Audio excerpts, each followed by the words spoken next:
Hey guys, what's up? So in this quick video I'm going to show you how you can get this graduation filter on Snapchat. So this is the filter. Okay, let me remove this first.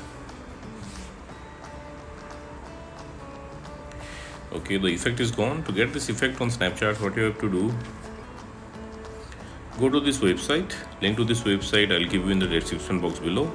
So here in this website you will see the snap code for this filter. If you are browsing this website in your laptop or PC, you can scan the snap code with your Snapchat mobile app.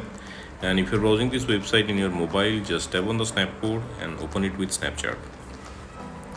Likewise, and you will see this pop-up, unlock for 48 hours, tap there. Okay, and there you go, you got the filter.